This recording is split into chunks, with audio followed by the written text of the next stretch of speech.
Students, हम देखने वाले हैं आज लगभग 4 महत्वपूर्ण जीवन परिचय, वो भी क्लास 10 के लिए, आपके यूपी बोर्ड एग्जाम के लिए, जो भी आपका 16 फरवरी को होने वाला है। हाँ, लेकिन आप जो 12th वाले हैं, आप लोग भागे ना, आपका जल्द से 2 से 3 दिन में, लगभग आपका 2 से 3 दिन में उस आप लोगों के लिए भी वीडियो आ जाने वाली है। स्टूडेंट्स, आज हम देखेंगे आपके गद्य के लिए, आपके जो गद्य का है जीवन परिचय जो है इंपॉर्टेंट है, उसको हम देखने वाले हैं, और 4 महत्वपूर्ण देखेंगे। मतलब ये आपके लिए काफी ज्यादा इंपॉर्टेंट होने वाला है। स्टूडेंट्स, आगे बढ़ने से पहले मैं आपको बता दूं, आप चैनल को जल्दी सब्सक्राइब कर दीजिए, क्योंकि बनाने में लगभग 2 दिन से ज्यादा का समय लग गया है। तो प्लीज स्टूडेंट्स, आप लोगों से रिक्वेस्ट, आप लोग इसे अपने किसी सिर्फ एक दोस्त के साथ आप लोग इसे शेयर जरूर कीजिएगा प्लीज, क्योंकि इसे लगभग लिखने में 2 से ज्यादा दिन का समय लग गया है। तो आइए हम सारी चीजों को अच्छे से देख लेते हैं, समझ लेते हैं।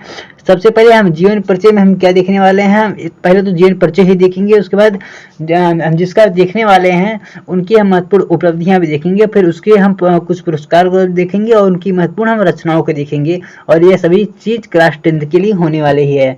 तो आइए हम सबसे पहले हम हमारे सामने आ जाता है महादेवी वर्मा जी का जीवन परिचय। तो हमने यहाँ पर क्या लिखा है कि आधुनिक युग की मीरा। ये आप देखिए, जब किसी का जीवन परिचय लिखना शुरू करेंगे तो सबसे पहले उनकी जो खूबियां हैं उनसे शुरुआत कीजिएगा। इससे जो टीचर साइन करेगा उसका पूरा इम्पैक्ट आपके शब्द पे आएगा। ठीक है, शब्द थोड़ा सा गहरा और यहाँ पर भारी होना चाहिए।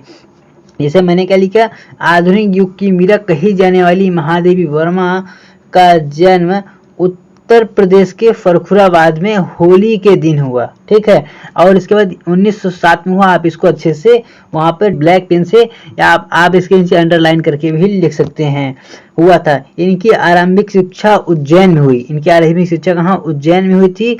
और इन्होंने जो एमए किया हुआ था वह संस्कृत विषय में किया हुआ था, और यह प्रयाग विश्वविद्यालय से इन्होंने किया था। उसके बाद इनके पिता जो थे, इनके पिता का नाम गोविंद प्रसाद वर्मा था, जो कि भागलपुर कॉलेज के एक प्रधान अध्यापक थे या प्राध्यापक थे। ठीक है, इनकी माता का नाम क्या था, इनकी माता का नाम हेम रानी था, और ऐसा माना जाता है कि माँ के द्वारा ही इन्हें संगीत के प्रति रुचि जागी। अर्थात जो महादेवी वर्मा जी थी, यह थोड़ा बहुत संगीत भी कर लेती थी, इनके मन में रुचि जाग चुकी थी। और 9 वर्ष की उम्र में ही इनकी शादी हो गई थी। इनका जो विवाह था 9 वर्ष की उम्र में ही नारायण वर्मा जी से कर दी गई थी। और नारायण वर्मा उस टाइम पे कक्षा 10वीं, मतलब जिस क्लास में आप लोग हैं उसी क्लास में वो भी थे, लेकिन आप लोग का विवाह नहीं होगा। महादेवी वर्मा का विवाह जब हुआ था तो वह इस बात का मतलब, अर्थात वह विवाह का जो मतलब होता है उसका शब्द का मतलब भी वो उसको नहीं जानती थी अच्छे से। उन्होंने इलाहाबाद के क्रांथवेस्ट कॉलेज, गर्ल्स कॉलेज से उन्होंने गुप्त रूप से कविता लिखना शुरू कर दी। ये देखिए, इसको मैंने अच्छे से हाईलाइट करने की कोशिश की है। ठीक है, उन्होंने कविता लिखना शुरू कर दिया था। कहाँ से, इलाहाबाद से, आपके प्रयागराज से। और 1956 में भारत सरकार द्वारा उनकी साहित्य सेवाओं के लिए उन्हें पद्म भूषण दिया गया। आप इसको अच्छे से याद रखेंगे, कब, 1956 में उनको पद्म भूषण दिया गया था। और 1907 में आपको इनको अकादमी पुरस्कार भी दिया गया था। और इनका जो निधन था यह प्रयागराज में ही हो गया था, और इनका निधन में हुआ था, इनका निधन हो गया था 1987 में इनका निधन प्रयागराज में हो गया था। इसके बाद अगर इनकी हम कुछ महत्वपूर्ण रचनाओं की अगर बात करें तो इनकी कुछ महत्वपूर्ण रचनाएं हैं।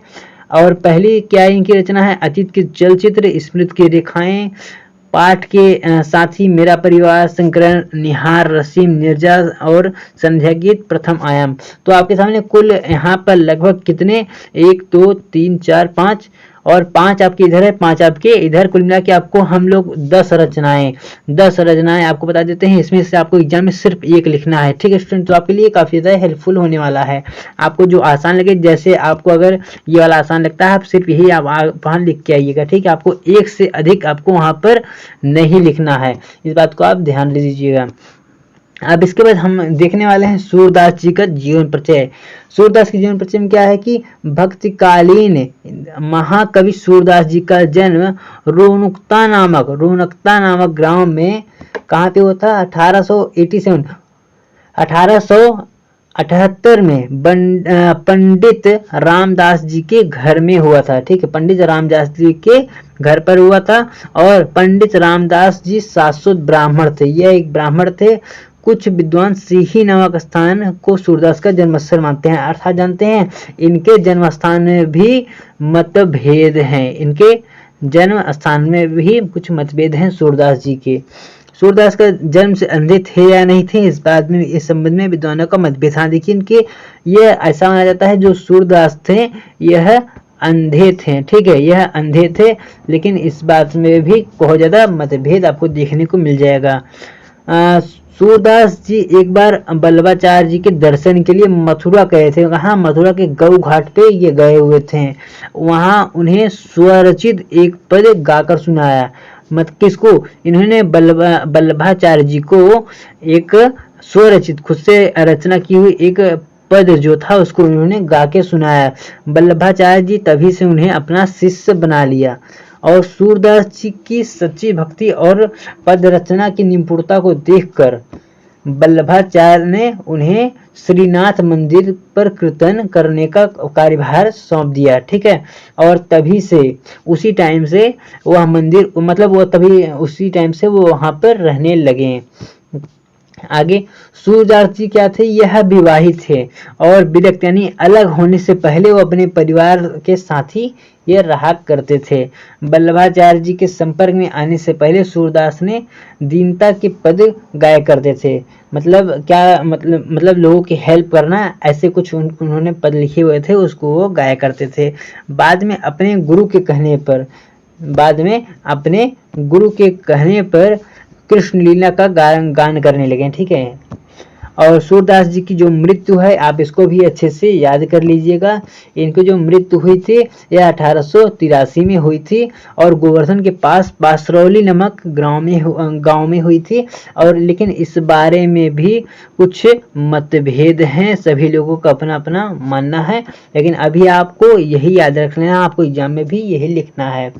और स्टूडेंट्स, इसके आगे अगर हम इनकी कुछ रचनाओं की बात करें तो इनकी कुछ महत्वपूर्ण जो रचनाएं हैं, जैसे सुर सागर, सुरसावली, साहित्य लहरी, इनकी महत्वपूर्ण रचनाएं आपको देखने को मिल जाएंगी। आप इसमें से कोई भी लिख सकते हैं। इसके बाद हम देखेंगे तुलसीदास जी का जीवन परिचय। स्टूडेंट्स, आगे बढ़ने से पहले मैं आपको बता दूं, हमने गद्य पे रिलेटेड जो इनके जीवन परिचय थे उसको हमने अच्छे से पहले ही देख लिया। अगर आपने उस चीज़ को नहीं देखा तो आप जल्दी से हमारे चैनल पे जाइए और देख लीजिए।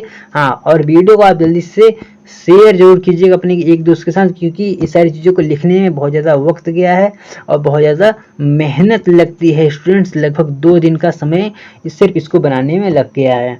और आइए आगे बढ़ते हैं। लोकमान्य गोस्वामी तुलसीदास भारत के ही नहीं, संपूर्ण मानव तथा संसार के कवि हैं। देखिए कितना भारी शब्द यहाँ पर हमने लिखने की कोशिश की है, जिससे अगर आप इन सारे शब्दों को अगर आप वहाँ पर लिख देते हैं तो टीचर के माइंड में एक अलग सा इम्पैक्ट प्रभाव पड़ने वाला है, जिससे आपके नंबर कहीं कटने के चांसेस नहीं होंगे। अगर आपने कोई गलती भी की है तो उसका चांसेस थोड़े से वह कम हो जाएंगे। ठीक है, वो आपका कम हो जाएगा।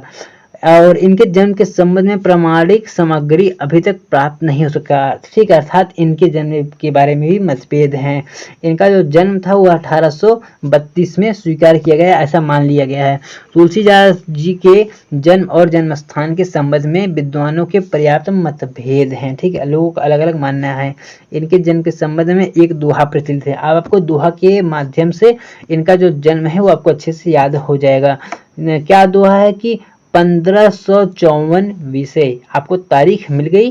कालिंदने के तीर, किसके तीर? कालिंदने के तीर, श्रावण शुक्ल सप्तमी, तुलसी धरियो शरीर। ठीक है, कुछ इस प्रकार सा दोहा है, जिसको अगर आप यही याद कर लेते हैं तो आपको एग्जाम में अच्छा नंबर मिलने वाला है। साथ साथ आपको यहाँ पर इनके जो माना गया है इनका जन्म, वो भी आपको यहाँ पर देखने को मिल जाता है। और इसके बाद आपको यहाँ पर तुलसीदास जी का जन्म बांदा जिले के राजापुर गांव में भी माना जाता है। ठीक है, कुछ विद्वानों द्वारा इनका जन्म स्थान एटा के जिले सोरो नामक स्थान पे भी मानते हैं। देखिए सब अपना अपना मत दे रहे हैं, तो आप लोग एग्जाम में अपना मत देने लगिएगा, मतलब अपने हिसाब से। लेकिन इसमें जो आपको लिखा है आप इसी चीज़ को अच्छे से लिख दीजिएगा। सभी बहुत अच्छे से चीज़ से लिखा गया है। तुलसीदास जी सरयू पारेण ब्राह्मण थे। ठीक है, कुल मिला के ये ब्राह्मण थे। अगर आप यहाँ पर इस शब्द को नहीं लिखते हैं तो भी आपका चलेगा। इनके पिता का नाम आत्माराम दुबे था, माता का नाम हुलसी था। और ऐसा कहा जाता है कि अभियुक्त मूल नक्षत्र में जन्म होने के कारण माता तथा पिता ने इन्हें बाल्यकाल में ही त्याग दिया था, अर्थात इन्हें छोड़ दिया था। और इनका जो बचपन था यह बहुत सारे कष्टों से व्यतीत हुआ, बहुत सारे कष्टों से बीता। और इनका जो पालन पोषण वह नरसिंह दास जी ने किया था। ठीक है, इन्हें ज्ञान एवं भक्ति की शिक्षा प्रदान की थी कौन? नरसिंह दास जी ने ही किए थे। इनका विवाह पंडित दीनबंधु पाठक की पुत्री रत्नावली से हुआ। रत्नावली, आपने इस कहानी को अच्छे से सुना होगा कि रत्नावली जी ने एक बार फटकारा था इनको, तो आपने वो सुना होगा, तो वही कहानी है। तो पत्नी की फटकार सुनकर, मतलब एक बार ये अपनी पत्नी के प्रेम में इतने आतुर हो गए थे, यह उनसे मिलने उनके घर पे पहुंच गए थे, जैसे आप लोग पहुंच जाते हैं। तो पत्नी की फटकार से तुलसीदास जी ने संसारिक मोहमाया से विरक्त, अर्थात उन्हें छोड़ दिया, और उनके हृदय में राम के प्रति भक्ति जागृत हो गई। और तुलसीदास जी ने अनेक तीर्थों का भ्रमण किया, बहुत सारे ये जगहों पे गए और ये राम के अनन्य भक्त बन गए। और 1574 में इन्होंने रामचरितमानस की रचना की, जो कि आपके सामने आज भी प्रस्तुत है। और 1632 में इनका निधन हो गया। तो कुछ इस प्रकार से था इनका जीवन परिचय। और इनकी कुछ हम महत्वपूर्ण रचनाएं भी देख लेते हैं, जो कि आपके एग्जाम के लिए काफी ज्यादा इंपॉर्टेंट है। मैं यहाँ पर आपको 3 दिखाने वाला हूँ। अगर आपको 3 में से अगर आपको एक भी याद हो जाता है तो आपके लिए बहुत अच्छी बात है। रामचरितमानस सबसे बड़ी रचना, दोहावली है और रामलला नशो है। 3 प्रकार की यहाँ पर रचनाओं का मैं उल्लेख कर रहा हूँ। आपको एग्जाम में सिर्फ एक लिखना है, मैं आपको यहाँ पर 3 बता रहा हूँ। इसके बाद आपको अंतिम क्या मिल जाएगा? सुमित्रानंदन पंत जी का, जिसको आपको बहुत अच्छे से याद कर लेना है।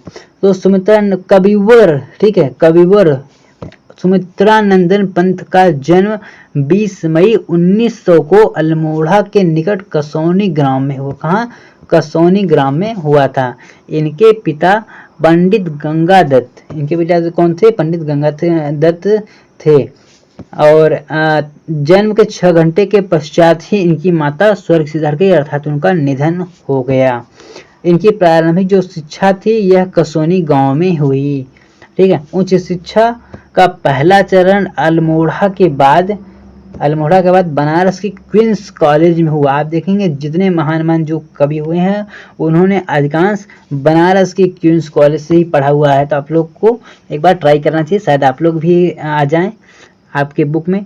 तो इन्होंने स्वयं अपना नाम गोसाई दत्त से बदलकर सुमित्रानंदन पंत रख लिया। ठीक है, इन्होंने अपना नाम बदलकर सुमित्रानंदन पंत कर लिया था। और इसके बाद क्या? वर्ष 1957 में ये ऑल इंडिया रेडियो के परमदर्शिता पद पर नियुक्त हुए। ठीक है, 1957 में यह प्रत्यक्ष रूप से रेडियो से संबंध रहे। छायावाद के प्रमुख स्तंभों में से एक थे, अर्थात ये छायावाद के एक प्रमुख स्तंभ, लगभग वहां पर 4 स्तंभ थे, जिसका उल्लेख मैंने पहले एक वीडियो मैंने किया हुआ, आप उसको जाके देख लीजिएगा। तो यह उनके प्रमुख स्तंभों में से एक थे। इन्होंने 1916 से 1977 तक साहित्य की सेवा की और 28 दिसंबर 1977 को ये पंचतत्व में विलीन हो गया, अर्थात इनका निधन हो गया। तो स्टूडेंट्स, अब ये कुछ प्रकार से इनका जीवन परिचय था। अब इनकी हम रचनाओं को भी देख लेते हैं फटाफट से। तो इनका कौन कौन सी रचना थी? लोकायतन, पल्लव, गुंजन और युगमवाणी। कुछ इस प्रकार से इनकी रचनाएं जो कि काफी ज्यादा इंपॉर्टेंट थी। आप इसमें से अगर किसी एक को भी लिख देते हैं तो आपके एग्जाम के लिए बहुत ज्यादा इंपॉर्टेंट हो जाने वाला है।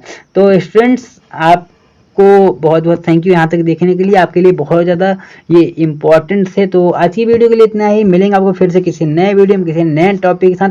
तब तक आप हंसते और मुस्कुराते रहिए। आप इसको याद से आप इसको शेयर जरूर कीजिएगा, किसी अपने एक दोस्त के साथ शेयर कीजिएगा, चैनल को आप सब्सक्राइब कर दीजिए और वीडियो को आप लाइक करना ना भूलिएगा और इसे अपने आप दोस्तों के साथ शेयर जरूर कीजिएगा प्लीज़ स्टूडेंट्स। तो मिलेंगे आपको फिर से किसी नए वीडियो में किसी नए टॉपिक के साथ। आप हंसते रहिए मुस्कुराते रहिए। आप हमारे टेलीग्राम ग्रुप को भी ज्वाइन कर सकते हैं जो यहाँ पर दिया गया है, और आप हमारे इंस्टा को भी फॉलो कर सकते हैं।